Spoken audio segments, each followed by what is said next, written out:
어머니, 죄송한데요. 어머니 방 말이에요. 저희가 생각해보니까 이 집은 좀 좁아서요.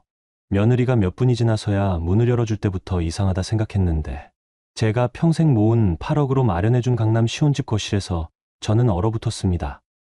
대신 근처에 좋은 요양원 문의해뒀어요. 시설도 깔끔하고 어르신들 케어도 잘해준다고 하더라고요.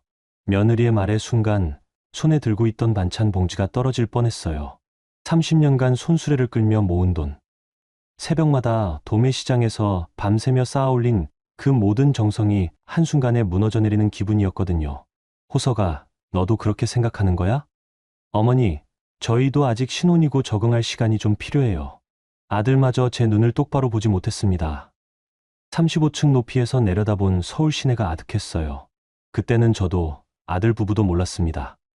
그들이 앞으로 어떤 대가를 치르게 될지를요. 지금 시청하시는 유튜브 수익의 일부는 소아암 어린이와 노인복지회에 기부됩니다.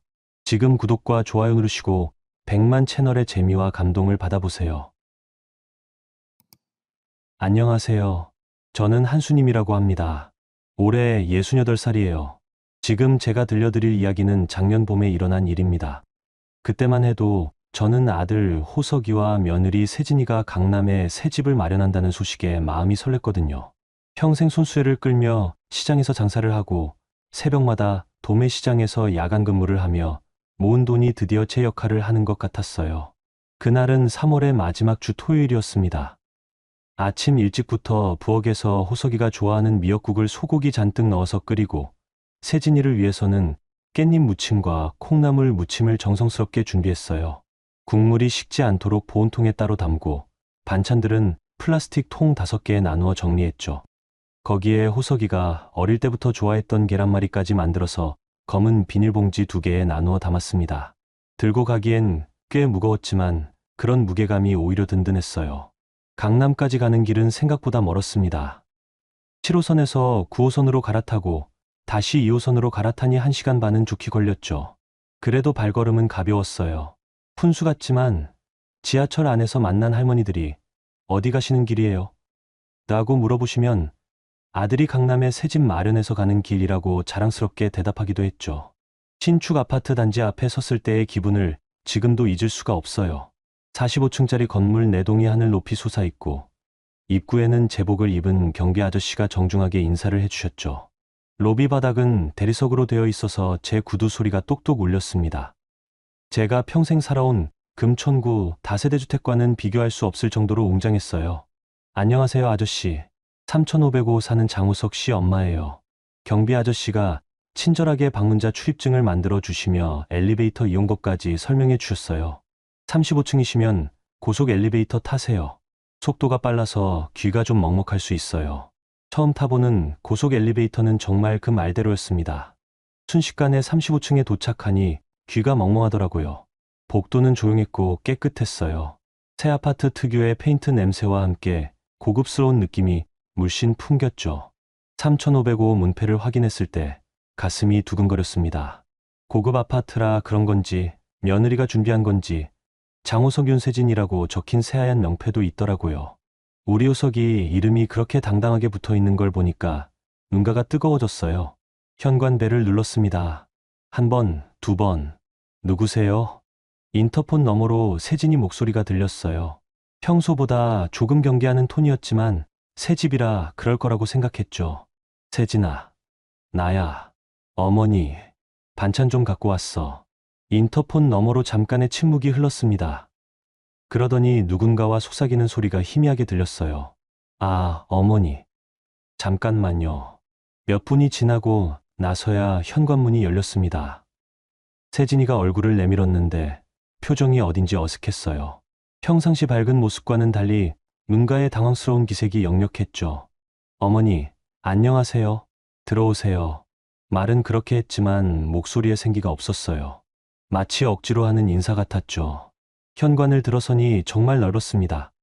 제가 사는 집 거실만 한 현관이었어요. 신발장도 몇 명이 들어갈 수 있을 정도로 컸고 전신 거울까지 달려 있었죠. 그런데 바닥에는 아직 포장도 뜯지 않은 박스들이 어수선하게 놓여 있었습니다. 와, 정말 넓다. 우리 호석이 어디 있어? 아, 호석 씨는 지금 화장실에서 샤워 중이에요. 이사 때문에 하루 종일 힘들었거든요. 세진이가 슬리퍼를 내주면서 말했는데 시선을 제대로 마주치지 않더라고요.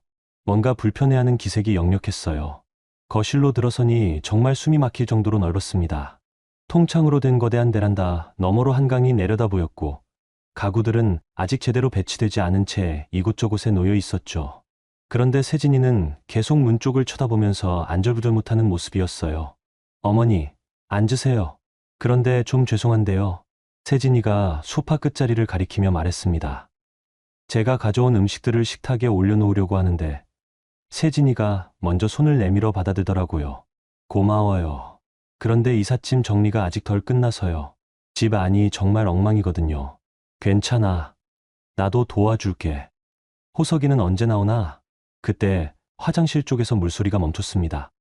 잠깐 후문이 열리는 소리가 들렸는데 발걸음 소리가 들리다가 갑자기 멈췄어요. 아마 호석이가 제가 온 걸 알고 망설이는 것 같았습니다. 호석아, 엄마 왔어. 제가 큰 소리로 불렀는데 한참 뒤에야 대답이 들렸어요. 아, 네, 어머니.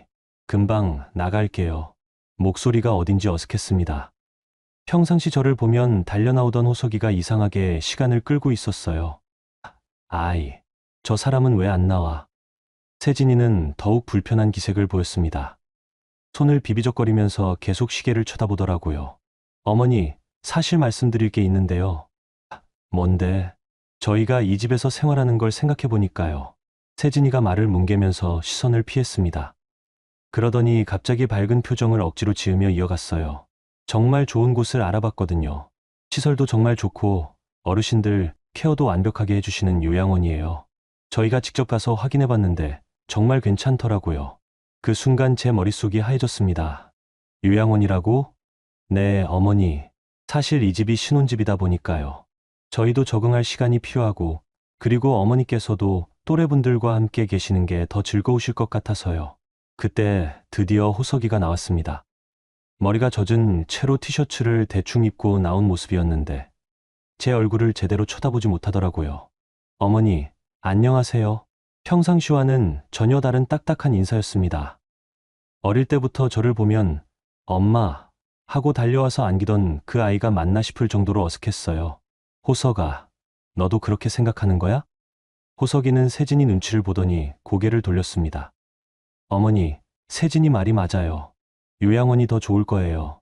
여기는 어머니께 적합하지 않을 것 같아서요. 그 말을 들으니까 가슴이 무너져 내리는 것 같았습니다. 제가 평생 모은 돈으로 마련해준 이 집에서 제가 적합하지 않다는 말을 듣게 될 줄이야. 호석아, 죄송해요, 어머니. 저희도 아직 신혼이고 적응할 시간이 필요해서요. 호석이는 끝까지 제 눈을 똑바로 쳐다보지 못했습니다. 계속 바닥만 보면서 중얼중얼 변명을 늘어놓더라고요. 제가 키운 그 아이가 이렇게 저를 피하는 모습이 너무 낯설었어요. 저는 천천히 일어났습니다. 가져온 음식들이 식탁 위에 그대로 놓여 있었는데 갑자기 그것들이 무의미하게 느껴졌어요. 그래, 알겠다. 어머니, 정말 죄송해요. 조금만 이해해 주세요. 세진이가 억지로 밝은 목소리로 말했지만 이미 현관 쪽으로 저를 안내하는 몸짓이었어요. 호석이는 여전히 고개를 들지 못하고 있었죠. 현관문 앞에서 신발을 신을 때 뒤에서 두 사람의 한숨소리가 들렸습니다. 마치 귀찮은 일이 끝났다는 안도의 한숨 같았어요. 그래, 무슨 말인지 알았다. 나 갈게. 네, 어머니. 조심히 가세요. 현관문이 닫히는 소리가 들렸습니다.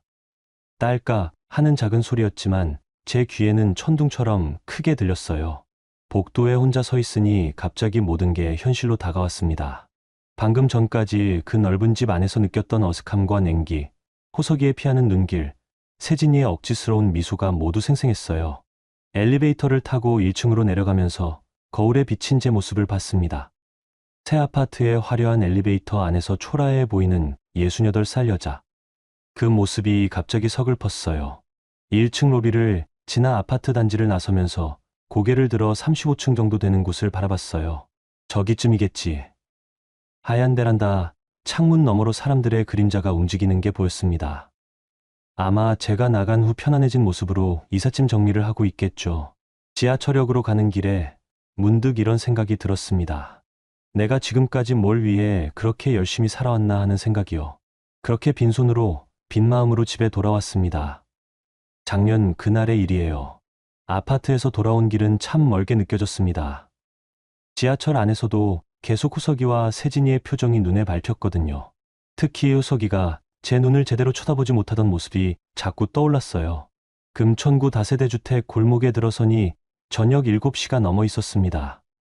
평소 같으면 이웃집 아줌마들과 마주쳐서 어디 다녀오셨어요? 하고 인사를 나누는 시간인데 오늘은 아무도 만나고 싶지 않았어요. 고개를 숙이고 빠르게 계단을 올라갔죠.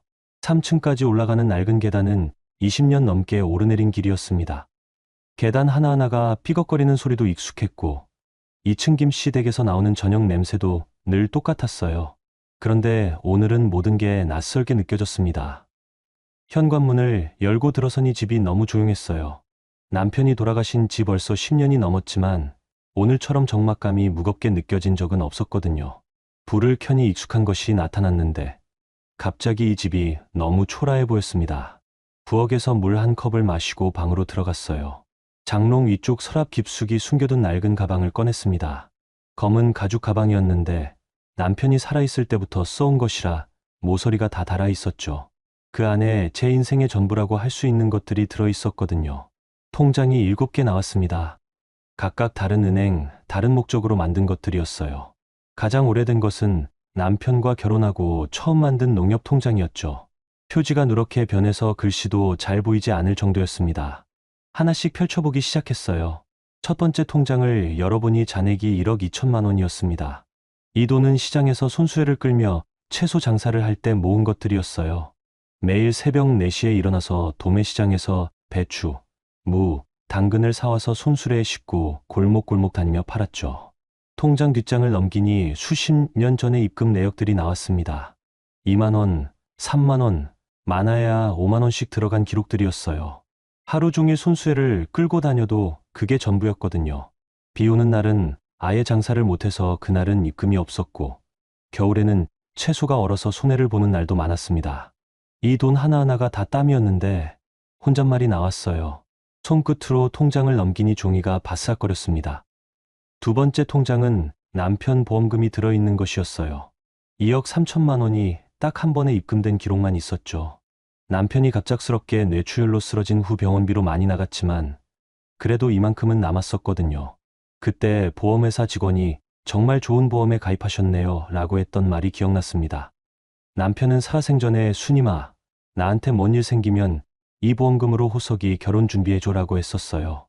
그 말이 유언이 된 줄은 그때는 몰랐죠. 세 번째부터 다섯 번째 통장은 도매시장 야간 근무를 하면서 모은 돈들이었습니다. 총 2억 8천만 원 정도였어요. 손수레 장사만으로는 호석이 대학 등록금을 감당하기 어려워서 시작한 일이었죠. 새벽 2시부터 오전 10시까지 냉동창고에서 물건을 분류하고 나르는 일이었는데 추위에 손이 얼어서 감각이 없을 때가 많았습니다. 15년 동안 하루도 빠지지 않고 나간 결과가 이 통장들이었어요. 아프거나 다쳐도 일당이 끊기는 게 무서워서 진통제 먹고 나갔던 날들이 수없이 많았죠. 통장에 찍힌 월급 입금 날짜를 보니 그때의 피로감이 그대로 느껴졌습니다. 여섯 번째 통장은 아르바이트비가 들어있는 것이었어요. 8천만 원 정도였는데 이건 도매시장 일이 끝난 후 오후에 건물 청소를 하며 모은 돈이었습니다. 일주일에 3번 강남에 있는 오피스텔 건물을 청소하는 일이었죠. 화장실 청소부터 시작해서 복도 걸레질, 유창 닦기까지 혼자서 다 해야 했습니다. 그 건물에서 일하던 젊은 직장인들이 아줌마, 수고 많으세요 라고 인사해 줄 때면 기분이 좋았어요.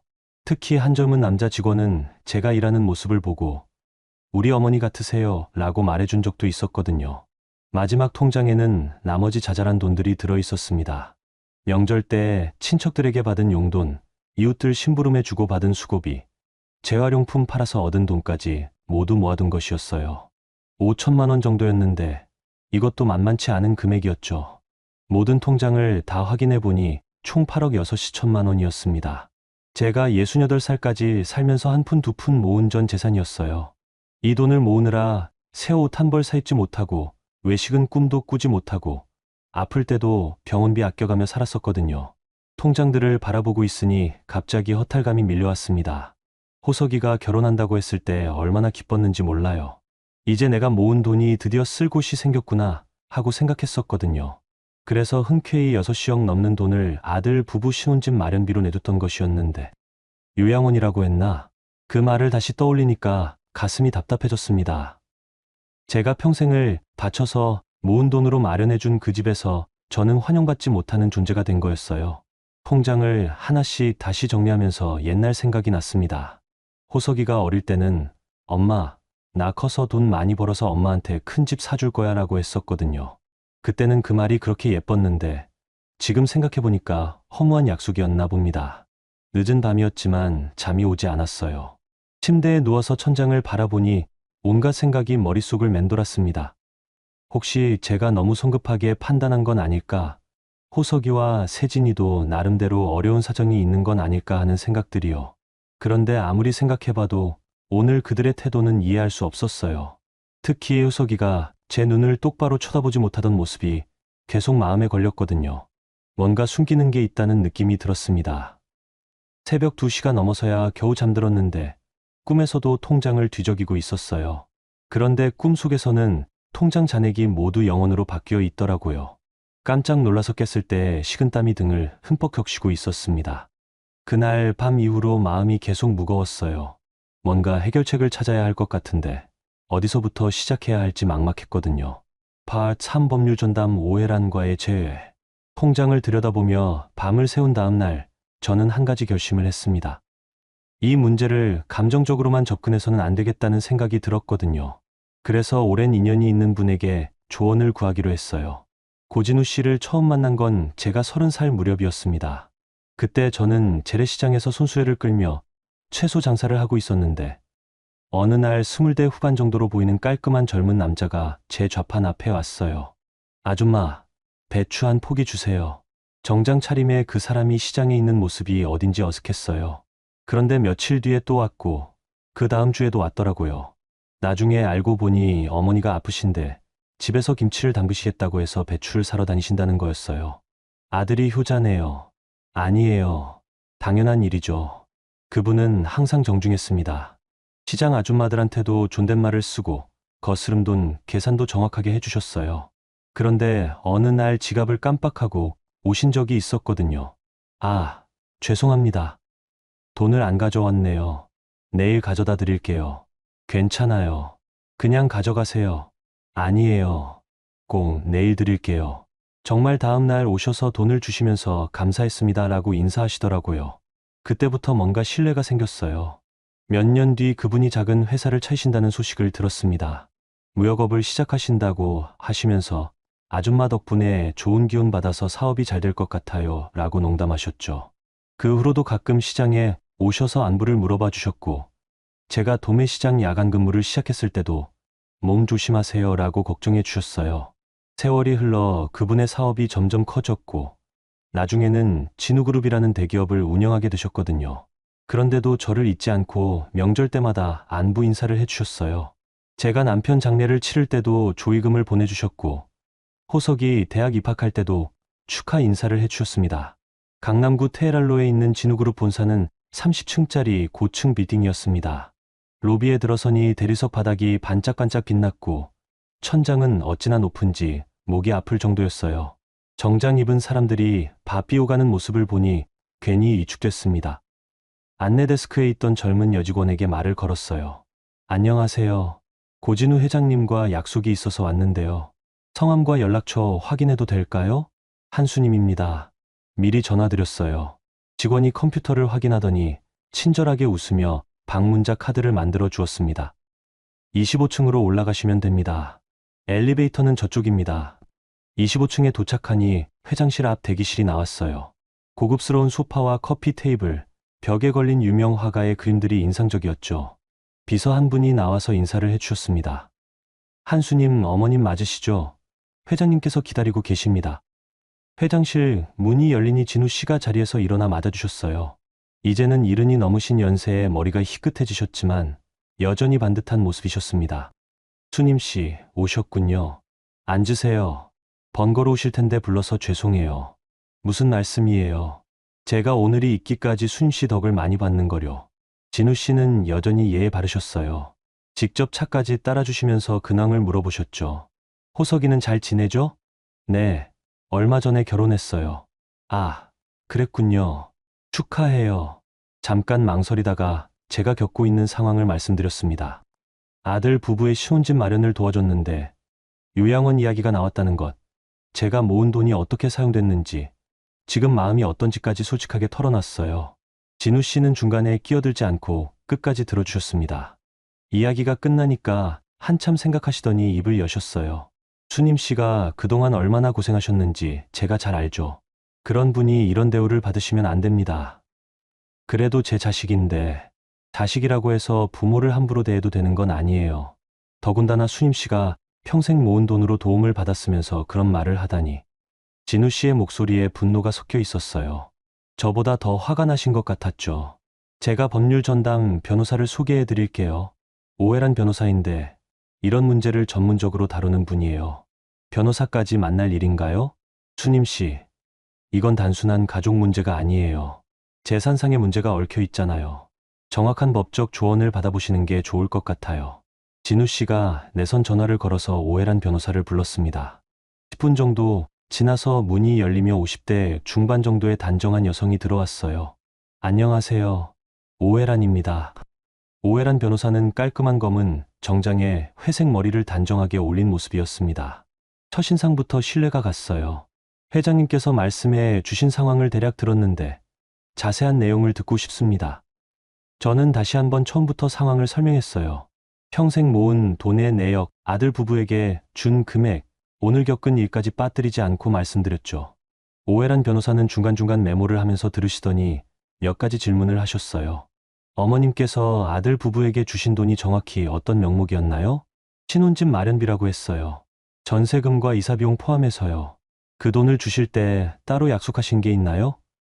예를 들어 어머님 방을 만들어 드린다거나. 네, 호석이가 그렇게 약속했어요. 평생 엄마 곁에서 지키겠다고 했거든요. 혹시 그런 약속을 증명할 수 있는 게 있나요? 문자 메시지나 녹음 같은 건 말이에요. 아니요. 말로만 했어요. 오해란 변호사가 고개를 끄덕이시더니 진우 씨를 바라봤습니다. 회장님, 잠깐 자리를 비워주실 수 있을까요? 법적인 부분을 좀 더 자세히 상담해 드려야 할 것 같습니다. 진우 씨가 자리를 뜨신 후 오해란 변호사가 의자를 제게 가까이 당기며 앉았어요. 어머님, 솔직히 말씀드리면 이 상황이 법적으로 간단하지는 않아요. 하지만 전혀 방법이 없는 건 아닙니다. 어떤 방법이 있나요? 첫째로 어머님께서 주신 돈이 증여가 아니라 지원의 성격이라는 걸 증명할 수 있다면 되돌릴 여지가 있어요. 특히 조건부 증여였다는 점이 중요합니다. 조건부 증여요? 네. 어머님께서 함께 살겠다는 조건으로 돈을 주셨는데 그 조건이 지켜지지 않았다면 증여를 취소할 수 있어요. 오해란 변호사의 설명을 들으니 희망이 보였습니다. 그동안 감정적으로만 접근했는데 이런 방법이 있다는 걸 몰랐거든요. 둘째로는 어머님의 노후 보장을 위한 부양협약서를 작성하는 방법도 있어요. 법적 구속력이 있는 문서로 만들어서 향후 비슷한 일을 예방하는 거죠. 그런 게 가능한가요? 물론입니다. 다만 이런 절차를 밟으려면 상대방도 동의해야 해요. 어머님 아들 부부가 협조할 의향이 있는지가 관건이죠. 저는 잠깐 생각했습니다. 호석이와 세진이가 과연 이런 법적 절차에 동의할까요? 오늘 그들의 태도를 보면 쉽지 않을 것 같았어요. 만약 그들이 거부하면 어떻게 되나요? 그럴 경우에는 좀 더 강력한 법적 조치를 검토해야 할 수도 있어요. 다만 가족 간의 문제이니까 가능하면 원만하게 해결하는 게 좋겠죠. 오해란 변호사가 명함을 꺼내서 저에게 주었습니다. 일단 오늘은 이 정도로 하고 어머님께서 충분히 생각해 보세요. 결정하시면 언제든 연락 주시고요. 상담이 끝난 후 진우 씨가 다시 들어오셨어요. 어떠세요? 도움이 될 만한 이야기 들으셨나요? 네, 많은 도움이 됐어요. 정말 고맙습니다. 수님 씨가 원하시면 제가 끝까지 도와드릴게요. 그동안 수님 씨한테 받은 정이 있는 거요. 진우그룹 빌딩을 나서면서 저는 마음이 좀 더 차분해진 것을 느꼈습니다. 감정적으로만 접근했던 문제에 합리적인 해결책이 있다는 걸 알게 됐거든요. 지하철을 타고 집으로 가는 길에 오해란 변호사가 해준 말들을 되새겨봤어요. 조건부 증여, 취소, 부양협약서 작성 같은 용어들이 낯설긴 했지만 제가 할 수 있는 일들이 있다는 게 이해이 됐습니다. 그날 밤, 저는 오랜만에 편안하게 잠들 수 있었어요. 내일부터는 감정이 아닌 절차를 밟아서 이 문제를 해결해 보겠다고 다짐하면서요. 파차 신혼집을 부탁하던 그날, 오해란 변호사를 만나고 집에 돌아온 저녁, 저는 찬장 깊숙이 숨겨둔 또 다른 상자를 꺼냈습니다. 그 안에는 호석이와 관련된 온갖 기념품들이 들어 있었어요. 초등학교 상장부터 대학 졸업 사진까지 제가 소중히 간직해온 것들이었죠. 그런데 그 중에서 가장 눈에 띄는 건 작년 가을에 찍은 사진 한 장이었습니다. 호석이가 세진이와 함께 제 집에 와서 결혼 승낙을 구하던 날의 사진이었어요. 그때를 떠올리니 마음이 복잡해졌습니다. 그날은 10월 중순이었어요. 단풍이 막 물들기 시작할 때였죠. 호석이가 갑자기 전화를 걸어와서 엄마, 중요한 얘기가 있다고 했거든요. 목소리가 평소와 달리 떨리고 있었어서 뭔가 큰일이라는 걸 알 수 있었어요. 저녁 7시쯤 호석이와 세진이가 함께 찾아왔습니다. 두 사람 다 평소보다 차려입었더라고요. 호석이는 검은색 정장을 입었고 세진이는 깔끔한 원피스에 카디건을 걸쳤어요. 그런데 얼굴 표정이 너무 긴장해 있어서 오히려 걱정이 됐죠. 어서 들어와. 뭔 일인데 그렇게 긴장하고 있어?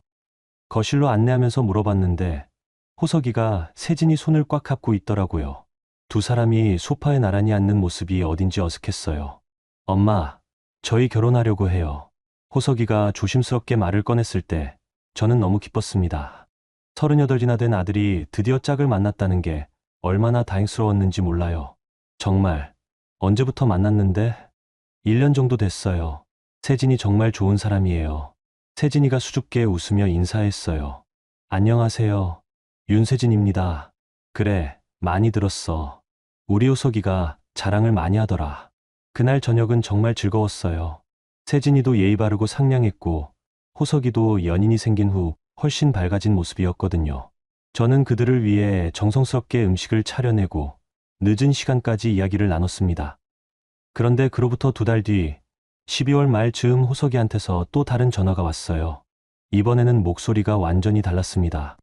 엄마, 나 좀 봐야겠어. 급한 일이 생겼어. 전화 너머 목소리가 떨리고 있었어요. 뭔가 심각한 일이 생겼다는 걸 직감할 수 있었죠. 1시간 뒤 호석이가 혼자 왔는데 얼굴이 완전히 달라져 있었어요. 며칠 못 씻은 것 같은 수염, 핏발 선 눈, 구겨진 옷차림을 보니 가슴이 철렁했습니다. 무슨 일이야? 왜 이렇게 됐어? 엄마, 나 큰일 났어. 호석이가 식탁에 앉더니 머리를 감추어요. 그러더니 갑자기 울기 시작했거든요. 38살 된 아들이 엄마 앞에서 우는 모습을 보니 심장이 떨렸습니다. 호석아, 뭔 일인지 말해봐. 한참을 울던 호석이가 고개를 들었어요. 눈가가 빨갛게 부어 있었죠. 회사에서 권고사직 당했어. 그리고 신용불량자 될 것 같아. 뭐라고? 몇 년 전에 신용카드로 투자했던 게 있었거든. 그때는 괜찮을 줄 알았는데 계속 연체되면서 이자가 눈덩이처럼 불어났어. 호석이가 떨리는 목소리로 설명했어요. 몇 년 전 주식 투자를 한다며 카드 현금 서비스를 받았는데 주식이 폭락하면서 원금도 못 찾고 이자만 계속 늘어났다는 거였어요. 지금 얼마나 돼? 원금까지 합치면 3억 정도. 그 말을 듣는 순간 어지러웠습니다.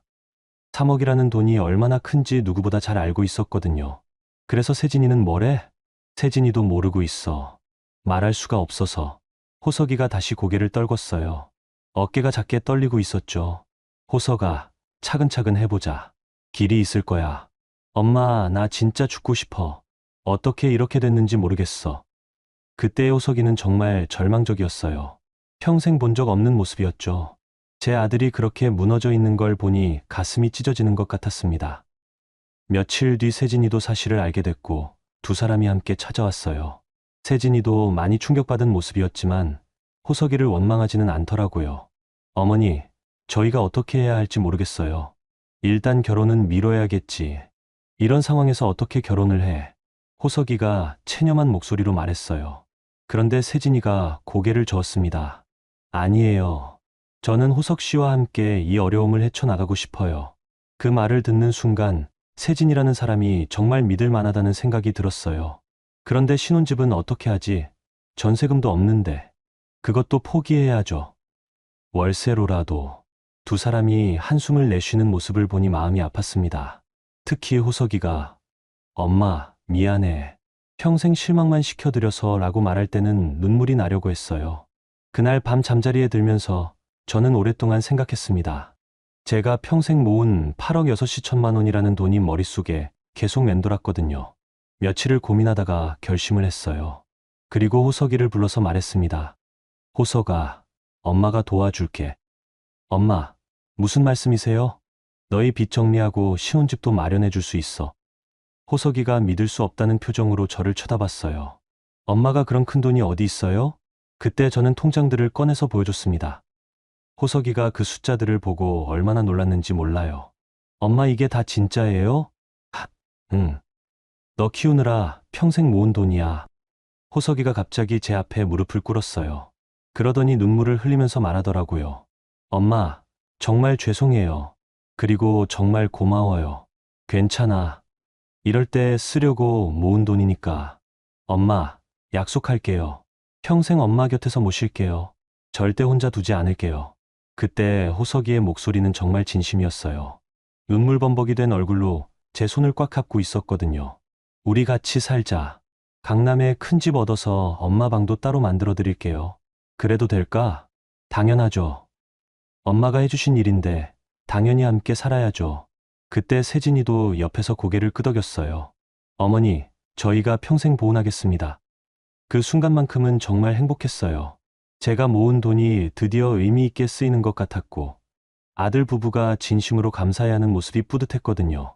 그 후 한 달 동안 바쁘게 움직였어요. 먼저 호석이의 빚부터 정리했습니다. 3억 2천만 원이 나갔죠. 그 다음에는 강남 시혼집 전세금으로 2억 8천만 원을 더 내뒀습니다. 이사 비용과 가구비까지 합치면 총 6억이 조금 넘게 들어갔어요.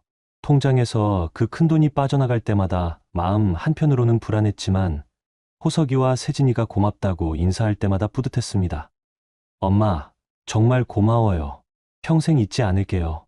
우리 같이 행복하게 살자. 그때까지만 해도 저는 정말 믿었어요.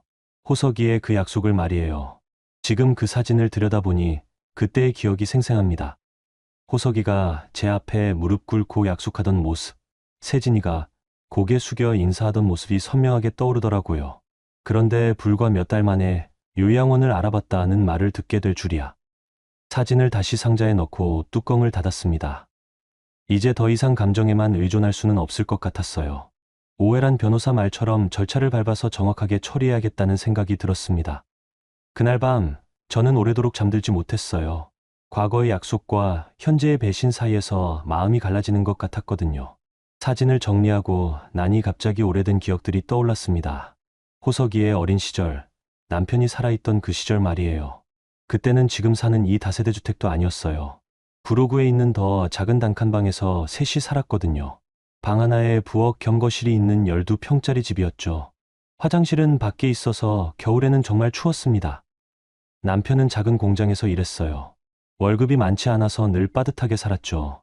저는 그때도 시장에서 손수레를 끌며 장사를 했고, 남편이 퇴근하면 함께 저녁을 먹는 게 하루 중 가장 좋은 시간이었어요. 특히 기억에 남는 건 겨울밤이었습니다. 난방비를 아끼려고 온 가족이 한 방에서 지냈는데, 작은 전기 매트 위에 이불 하나를 덮고 셋이 바둑이처럼 붙어 앉아 있었거든요. 저녁 메뉴는 거의 정해져 있었어요. 라면에 계란 하나, 김치 몇 젓가락이면 그게 전부였죠.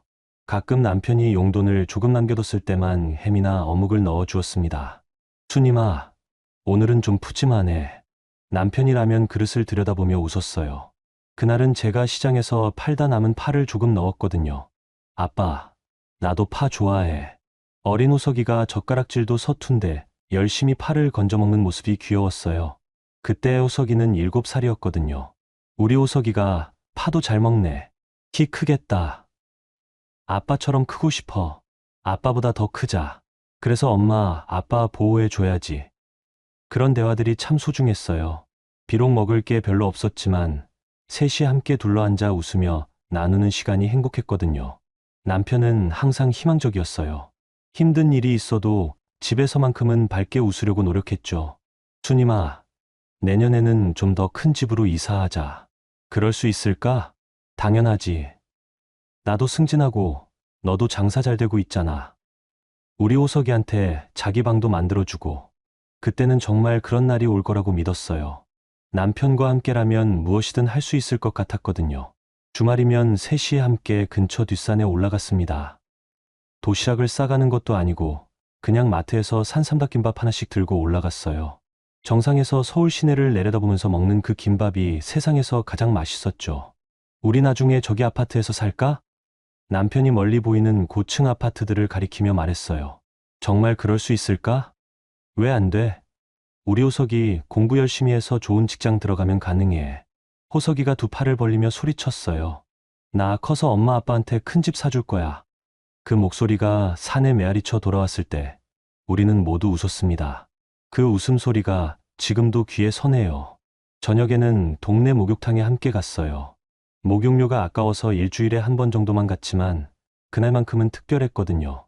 목욕탕에서 나온 후 호석이가 아빠 냄새 좋다 하고 남편 품에 파고들던 모습이 떠오릅니다. 그런데 가장 따뜻했던 기억은 겨울밤이었어요.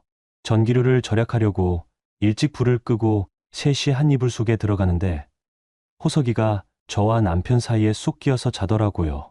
엄마, 아빠, 사랑해. 아직 어린 호석이의 그 말에 남편과 저는 서로 바라보며 미소를 지었어요. 돈은 없었지만 정말 행복한 순간이었거든요. 우리도 사랑해, 호석아. 남편이 호석이 머리를 쓰다듬으며 말했어요. 우리 가족 영원히 함께하자. 그때만 해도 정말 영원할 것 같았어요.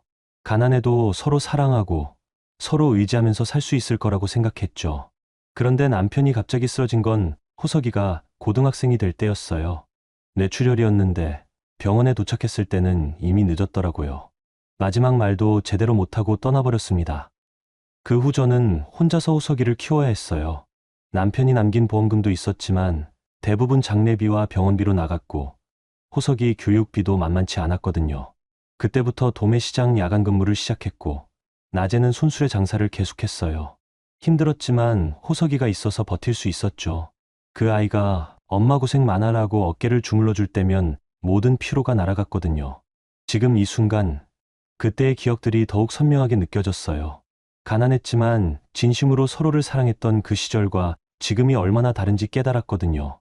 그때는 라면 한 그릇도 함께 나눠 먹으며 웃었는데 지금은 8억이라는 큰돈을 줘도 외면당하고 있으니까요.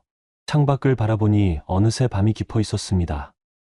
멀리 강남 쪽 불빛이 반짝이고 있었는데 그 어딘가에 호석이와 세진이가 살고 있겠죠.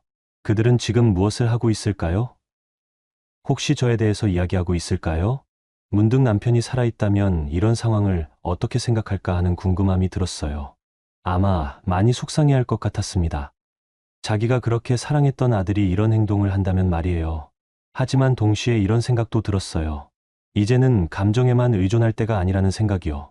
오해란 변호사가 알려준 방법들을 진지하게 고려해봐야겠다는 마음이 들었습니다. 그날 밤 저는 마음속으로 남편에게 말했어요. 여보, 이제 우리 호석이 문제를 제대로 해결해 보려고 해. 당신도 이해해 줄 거지? 과거의 기억에 젖어있던 며칠 후 저에게는 매월 빠뜨리지 않고 하는 일이 있었습니다. 양재동에 있는 보육재단 방문이었어요. 벌써 15년째 이어오고 있는 일이었죠. 그 재단은 밝은 미래 보육재단이라는 곳이었어요. 부모가 없거나 가정 형편이 어려운 아이들을 돌보는 곳이었는데 제가 처음 알게 된 건 호석이가 고등학생일 때였거든요. 그때 도매시장에서 야간 근무를 하던 중 같은 일을 하시던 김 아주머니한테서 들었어요. 그분 손녀가 그 재단에서 지원을 받고 있다고 하시더라고요. 순임아, 거기 정말 좋은 곳이야. 우리 손녀가 대학까지 갈 수 있게 도와주고 있어. 그 말을 듣고 직접 가보니 정말 마음이 아팠어요. 호석이 또래의 아이들이 부모 없이 지내고 있는 모습이 남 일 같지 않았거든요. 그날부터 매달 10만 원씩 후원을 시작했습니다. 제게는 적지 않은 돈이었지만 그 아이들을 생각하면 아깝지 않았어요. 나중에는 월 20만 원으로 늘렸고 명절 때는 따로 물품도 가져다 줬죠. 이번에도 마찬가지였어요. 지난주에 장을 보면서 아이들이 좋아할 만한 과자와 음료수, 그리고 겨울용 양말들을 준비했거든요. 큰 쇼핑백 2개에 가득 담아서 지하철로 양재동까지 갔습니다. 재단 건물은 4층짜리 작은 빌딩이었어요.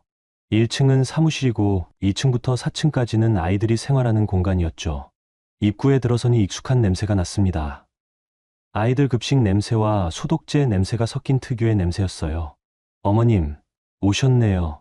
1층 사무실에서 이원기 선생님이 반갑게 맞아주셨어요. 30대 후반 정도로 보이는 분인데 이 재단에서 10년 넘게 일하고 계신 분이었죠. 네, 이번 달 물품 가져왔어요. 항상 감사해요. 아이들이 얼마나 좋아하는지 몰라요. 이원기 선생님이 제가 가져온 쇼핑백을 받아들면서 웃으셨어요. 그런데 오늘은 표정이 평소와 조금 달랐습니다. 어머님, 혹시 시간 괜찮으시면 잠깐 앉아 계세요. 왜요? 무슨 일 있어요? 아니에요. 그냥 어머님께 감사 인사를 제대로 드리고 싶어서요. 사무실 소파에 앉으니 이원기 선생님이 차를 타주셨어요. 그러더니 서류철 하나를 가져와서 펼쳐 보이시더라고요. 어머님, 이거 보세요. 그 안에는 제가 15년 동안 후원한 모든 기록이 들어 있었어요. 처음 시작할 때의 10만 원부터 지금의 20만 원까지 한 번도 빠뜨리지 않은 입금 기록들이 빼곡했죠. 총액이 얼마인지 아세요? 글쎄요. 계산해 본 적은 없어서 3,200만 원입니다. 그 숫자를 듣는 순간 깜짝 놀랐어요. 그렇게 큰 돈이었나 싶었거든요. 그리고 어머님이 가져다 주신 물품들까지 합치면 4천만 원은 넘을 거예요. 이원기 선생님의 목소리에 감동이 섞여 있었어요. 어머님 같은 분이 계셔서 우리 아이들이 꿈을 가질 수 있어요. 정말 고맙습니다. 별일 아니에요. 당연한 일이죠. 어머님 사정이 어려우실 텐데도 한 번도 빠뜨리지 않으셨어요. 특히 몇 년 전에 IMF 때도 계속 후원해 주셨잖아요. 그때 일이 떠올랐어요.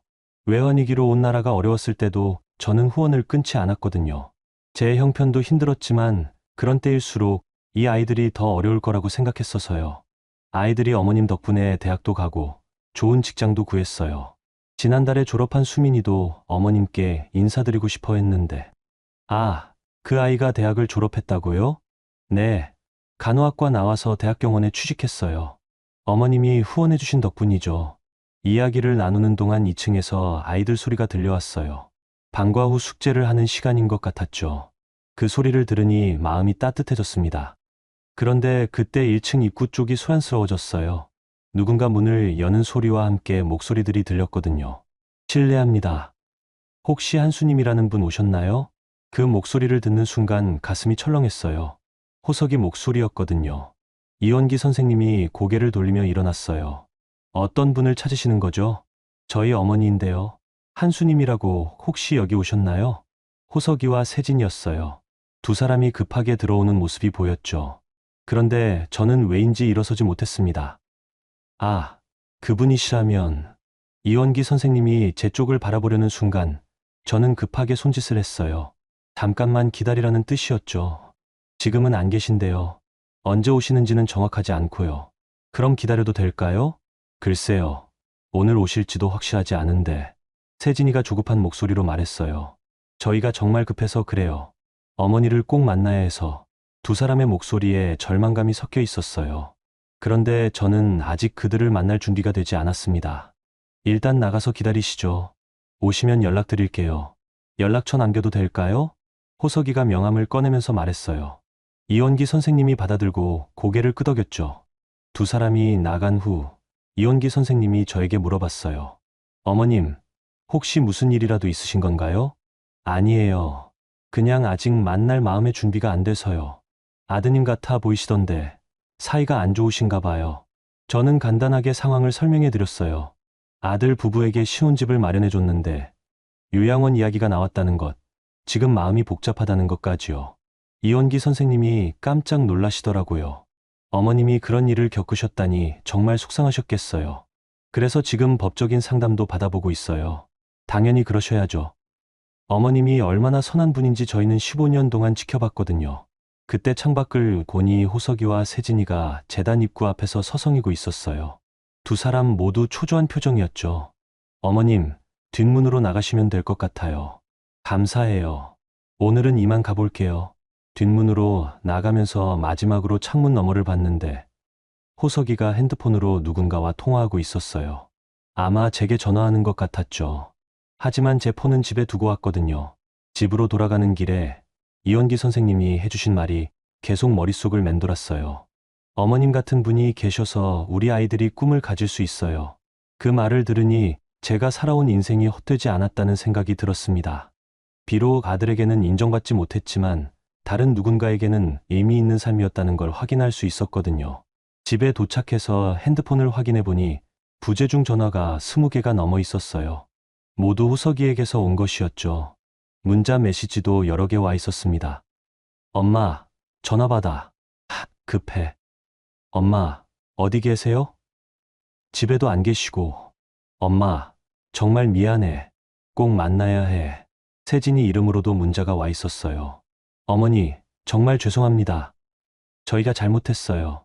그 문자들을 읽으면서도 저는 아직 답장할 마음이 생기지 않았어요. 이원기 선생님과의 대화가 오히려 제 마음을 더 단단하게 만들어준 것 같았거든요. 그날 밤, 저는 오해란 변호사에게 전화를 걸었습니다. 변호사님, 이제 정말 시작해보려고 해요. 절차를 밟아주세요. 어머님, 정말 확실하신 거죠? 네. 이제 감정으로만 접근할 때가 아닌 것 같아요. 전화를 끊고 나니 마음이 한결 가벼워졌습니다. 드디어 제 인생을 제가 결정하기 시작한 것 같았어요. 오해란 변호사에게 전화를 건 다음 날부터 본격적인 절차가 시작됐습니다. 먼저 제가 아들 부부에게 준 돈의 성격을 명확히 하는 작업부터 시작했어요. 어머님, 조건부 증여였다는 걸 증명하려면 몇 가지 증거가 필요해요. 오해란 변호사가 사무실에서 설명해 주셨어요. 깔끔하게 정리된 서류들과 법률 서적들이 가득한 사무실이었죠. 은행 입출금 내역서, 아들 부부와 나눈 대화 중 증인이 될 수 있는 사람, 그리고 함께 살겠다는 약속을 들은 분이 계시면 좋겠어요. 다행히 증인이 있었어요. 호석이가 결혼 승낙을 구하러 왔을 때 옆집 김 아주머니가 계셨거든요. 그때 호석이가 평생 엄마 곁에서 모시겠다 하고 큰 소리로 말했던 걸 들으셨다고 하시더라고요. 그거 참 잘 됐네요. 김 씨께서 증인으로 서주시겠다고 하시니까 이제 내용 증명부터 보내볼게요. 일주일 뒤 호석이에게 내용 증명이 발송됐습니다. 조건부 증여 취소 통지와 함께 상환 요구서였어요. 법적 효력이 있는 공식적인 문서였죠. 그 후 며칠 동안은 조용했어요. 호석이에게서 연락이 전혀 오지 않았거든요. 아마 변호사와 상의하고 있는 것 같았어요. 2주일쯤 지나서 오해란 변호사에게서 연락이 왔습니다. 어머님, 상대방 변호사에게서 연락이 왔어요. 협의를 하고 싶다고 하네요. 어떤 협의요? 아마 분할 상환이나 조건 협상을 하려는 것 같아요. 한번 만나보시겠어요? 첫 번째 협의는 실패였어요. 호석이 측에서는 일부만 돌려주겠다고 했고 나머지는 나중에 갚겠다는 조건을 내걸었거든요. 저는 거절했어요. 전액 반환이 아니면 받아들일 수 없어요. 두 번째 협의에서도 마찬가지였어요. 이번에는 요양원 비용을 대신 대주겠다는 제안을 해왔죠. 이것도 당연히 거절했습니다. 제가 요양원에 가겠다고 한 적 없어요. 한 달이 지나면서 상황이 달라지기 시작했어요. 제가 재단 방문을 계속하고 있다는 걸 호석이 부부가 알아낸 것 같았거든요. 어느 날 오후 재단에서 돌아오는 길이었어요. 하늘이 흐렸다가 갑자기 비가 내리기 시작했죠.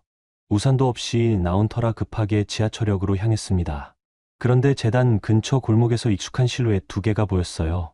호석이와 세진이었습니다. 두 사람이 우산도 쓰지 않고 비를 맞으며 서 있더라고요. 제가 다가가자 호석이가 먼저 저를 봤어요. 얼굴이 많이 아위어 있었죠. 세진이도 마찬가지였습니다. 한 달 사이에 두 사람 모두 많이 변해 있었어요. 엄마. 호석이가 떨리는 목소리로 불렀어요. 그런데 제 발걸음은 멈추지 않았습니다. 그들을 지나치려고 했죠. 엄마, 제발 한 번만 이야기해줘. 세진이가 급하게 제 앞을 막아섰어요.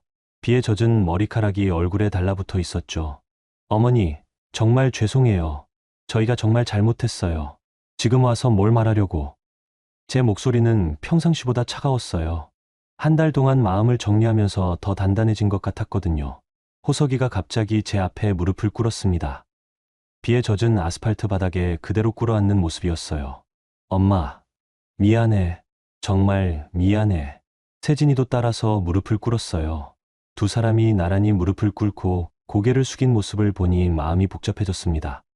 엄마, 우리가 정말 잘못 생각했어. 엄마의 마음을 몰랐어. 호석이의 목소리에 눈물이 섞여 있었어요. 비와 눈물이 섞여서 얼굴을 타고 흘러내리고 있었죠. 어머니, 저희가 어떻게 해야 할지 모르겠어요. 정말 후회하고 있어요. 세진이도 울고 있었어요. 한 달 전 강남 아파트에서 보던 그 차가운 모습과는 완전히 달랐죠. 엄마, 다시 기회를 줘. 우리가 정말 바뀔게. 어머니께서 해주신 모든 것들을 이제야 알겠어요. 재단에서 들었어요. 어머니가 얼마나 선한 분인지, 그들이 재단에서 이원기 선생님을 만났다는 걸 알 수 있었어요. 아마 제 이야기를 들었을 거예요. 후원하신 돈이 얼마나 되는지, 얼마나 오랫동안 꾸준히 도와주셨는지 들었어요. 세진이가 흐느끼면서 말했어요. 저희는 어머니께 6억이나 받아놓고도 고마워할 줄 몰랐어요. 정말 죄송해요. 비가 점점 더 세게 내리고 있었어요. 두 사람의 옷이 완전히 젖어 있었지만 일어설 기미가 없었죠. 엄마, 우리가 얼마나 이기적이었는지 알겠어. 엄마 마음은 생각도 안 하고 우리 편이만 생각했어. 호석이가 바닥에 이마를 대고 말했어요. 제가 본 호석이 중에서 가장 절절한 모습이었습니다. 어머니, 저희 잘못을 어떻게 해야 용서받을 수 있을까요? 주변에 지나가는 사람들이 쳐다보기 시작했어요. 비 내리는 골목에서 두 사람이 무릎 꿇고 있는 모습이 이상했을 거예요. 저는 한참 동안 그들을 내려다봤습니다. 마음 한쪽으로는 측은한 마음이 들었지만 다른 한쪽으로는 아직 분노가 남아 있었어요. 일어서 제가 짧게 말했어요. 두 사람이 고개를 들어 저를 봤습니다. 엄마. 일어서라고 했어. 호석이와 세진이가 천천히 일어났어요. 비에 젖어서 초라한 모습이었죠. 내가 지금까지 너희들에게 실망한 건 요양원 이야기 때문만이 아니야. 제 목소리는 여전히 차가웠어요. 너희들이 내 마음을 전혀 이해하려 하지 않았다는 게 가장 실망스러웠어. 엄마, 정말 미안해. 이제 알겠어. 진짜로 미안하다고 생각한다면 내일 오해란 변호사 사무실로 와. 두 사람이 깜짝 놀라면서 저를 쳐다봤어요. 거기서 제대로 된 이야기를 하자. 감정적으로 하지 말고 차근차근. 엄마, 그럼 용서해 주는 거야? 호석이가 희망적인 표정으로 물어봤어요. 하지만 저는 단호하게 고개를 저었습니다. 용서는 행동으로 보여준 다음에 생각해 볼게. 어머니, 저희가 뭘 해야 할까요? 세진이가 간절한 목소리로 물었어요. 내일 변호사 선생님이 자세히 설명해 주실 거야. 지금은 집에 가서 옷부터 갈아입어. 저는 그 말을 끝으로 돌아섰어요. 뒤에서 호석이가 부르는 소리가 들렸지만 돌아보지 않았습니다. 지하철을 타고 집으로 가는 길에 창문에 비친 제 모습을 봤어요. 한 달 전보다 훨씬 단단해 보이는 얼굴이었죠. 그동안 많은 것을 배운 것 같았어요. 집에 도착해서 오해란 변호사에게 전화를 걸었습니다. 변호사님, 내일 저희 아들 부부가 찾아갈 거예요. 어머님, 어떻게 하시겠어요? 제대로 된 합의를 해보려고 해요. 감정적으로 하지 말고요. 알겠습니다. 내일 준비해서 기다리고 있을게요. 전화를 끊고 창밖을 봤어요. 비가 그쳐가고 있었죠. 내일은 맑을 것 같았습니다. 그날 밤, 저는 오랜만에 깊게 잠들었어요. 한 달 동안의 고민과 갈등이 드디어 정리될 것 같다는 안도감 때문이었을까요? 꿈에서는 남편이 나와서 잘했다, 순이마라고 말해주더라고요.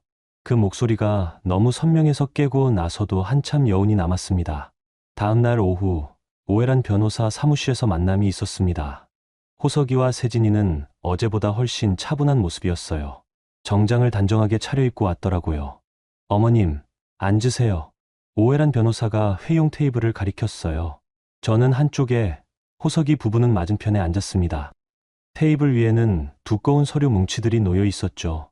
오늘은 감정적인 이야기보다는 구체적인 해결 방안을 논의해 보겠습니다. 변호사가 차분하게 진행했어요. 먼저 제가 아들 부부에게 준 돈의 성격부터 정리했습니다. 총 6여 2천만 원이 조건부 증여의 성격이었다는 점을 양측이 인정하시는 거죠? 호석이가 고개를 끄덕였어요. 네, 인정합니다. 그럼 이제 해결 방안을 말씀드리겠습니다. 변호사가 서류를 넘기면서 설명했어요. 전액 반환은 현실적으로 어렵다는 것, 대신 분할 상환과 함께 다른 조건들을 제시할 수 있다는 것이었죠. 어머님께서 제안하신 조건은 이렇습니다.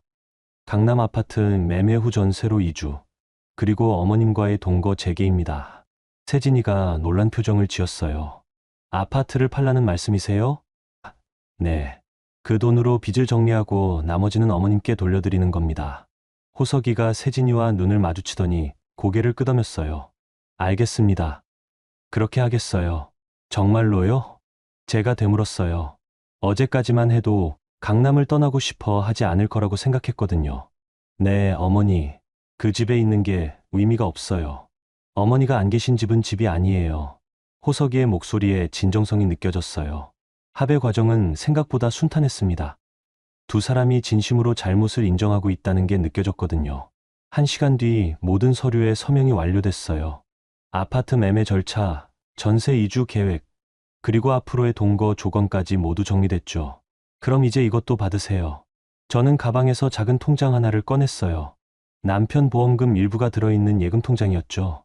이건 뭐예요? 너희 새 출발 자금이야. 많지는 않지만 통장을 열어보니 5천만 원이 들어있었어요. 호석이가 깜짝 놀라면서 저를 쳐다봤습니다. 엄마, 이건 받을 수 없어요. 받아. 이번에는 진짜로 함께 살려고 주는 거니까. 세진이가 눈시울이 붉어졌어요. 어머니, 저희가 이런 걸 받을 자격이 있을까요? 자격은 앞으로 행동으로 만들어가면 돼. 그날 사무실을 나서면서 저는 마음이 한결 가벼워진 것을 느꼈습니다. 한 달 넘게 짓눌렀던 무게가 사라진 것 같았어요. 3달이 흘렀습니다. 그동안 많은 변화가 있었어요. 호석이 부부는 약속대로 강남 아파트를 팔고 구로구에 있는 작은 단독주택으로 이사했습니다. 전세로 얻은 집이었는데 예전에 제가 살던 동네에서 그리 멀지 않은 곳이었어요. 어느 일요일 오후 호석이에게서 전화가 왔어요. 엄마, 오늘 시간 있으세요? 저희 집 구경 오세요. 그래? 좋지. 새 집은 생각보다 아늑했어요. 2층짜리 작은 단독주택이었는데 마당도 있고 햇볕도 잘 들어왔죠. 강남 아파트의 화려함은 없었지만 오히려 따뜻한 느낌이었어요. 어머니, 어서 들어오세요. 세진이가 반갑게 맞아주었어요. 예전과는 완전히 달라진 모습이었죠. 억지로 만드는 웃음이 아니라 진심 어린 미소였거든요. 거실을 둘러보니 가구들이 심플하게 배치되어 있었어요. 강남 아파트 때처럼 과시용 가구들은 없었지만 실용적이고 깔끔했습니다. 엄마, 2층 보여드릴게요. 호석이가 제 손을 잡고 계단으로 안내했어요. 2층에는 방이 3개 있었는데 그중 가장 햇볕이 잘 드는 방 앞에서 호석이가 멈춤어요. 엄마, 여기 봐주세요. 문을 여니 깜짝 놀랐습니다. 방 안이 정말 정성스럽게 꾸며져 있었거든요. 침대는 제가 좋아하는 딱딱한 매트리스로 준비되어 있었고 벽에는 제가 예전에 시장에서 일하던 사진이 액자에 담겨 걸려 있었어요. 작은 책상과 의자, 그리고 제가 좋아하는 들꽃무늬 커튼까지 달려 있었습니다. 어머니 방이에요. 세진이가 조심스럽게 말했어요. 어머니께서 언제 오셔도 편하게 지내실 수 있도록 준비했어요. 방 안쪽에는 제가 좋아하는 차를 마실 수 있는 작은 전기포트와 찻잔까지 놓여 있었어요. 창가에는 화분도 2개 있었죠. 이 꽃들은 제가 직접 키우고 있어요. 세진이가 화분을 가리키며 말했어요. 작은 국화꽃이 예쁘게 피어 있었습니다. 저는 방문 앞에서 한참을 서 있었어요. 3개월 전 강남 아파트에서 요양원을 알아봤다는 말을 들었을 때와는 완전히 다른 기분이었거든요. 어떠세요, 어머니? 고맙다. 정말 고마워. 제 목소리가 떨렸어요. 이런 방을 만들어줄 거라는 기대는 전혀 하지 않았거든요. 엄마, 이제 정말 함께 살아요. 진짜로. 호석이가 제 손을 꽉 잡았어요. 우리가 그동안 얼마나 잘못 생각했는지 알겠어요. 큰 집, 좋은 동리가 중요한 게 아니었어요. 가족이 함께 있는 것, 서로를 아끼는 것이 진짜 중요한 거였어요. 세진이도 곁에 와서 말했어요. 저는 문득 남편 생각이 났어요. 만약 남편이 살아있다면 이 순간을 얼마나 좋아했을까 하는 생각이 들었거든요. 그래, 이제야 진짜 가족 같다. 그날 저녁은 정말 오랜만에 온 가족이 함께 식사를 했어요. 메뉴는 간단했지만 서로를 향한 마음은 어느 때보다 따뜻했습니다. 밤늦게 집으로 돌아가면서 저는 생각했어요. 때로는 잃는 것이 얻는 것보다 더 소중할 수 있다는 걸 말이에요. 강남 아파트는 잃었지만 진짜 가족의 마음을 찾았으니까요. 진짜 행복은 큰 집에 있는 게 아니라 작은 방 하나라도 마음을 담아 준비해 주는 데 있는 것 같아요. 다음 주부터는 이 작은 단독주택에서 새로운 생활이 시작될 예정입니다. 이번에는 정말로 함께 말이에요. 여러분, 수님 씨의 이야기는 어떠셨나요? 진짜 행복은 큰 집이나 많은 돈에 있는 게 아니라 서로를 진심으로 아끼는 마음에 있다는 걸 보여준 이야기였습니다. 때로는 단호하게 선을 그어야 할 때도 있지만 결국 가족은 서로를 용서하고 함께 새로운 시작을 만들어가는 거겠죠. 작은 방 하나라도 정성을 담아 준비해주는 그 마음이 바로 사랑이 아닐까 싶어요. 오늘 영상이 작은 위로가 되셨다면 지금 구독 눌러보세요. 매일매일 더 재미있고 감동적인 이야기가 찾아옵니다. 댓글로 여러분의 이야기도 들려주시고 오늘도 행복한 하루 되세요.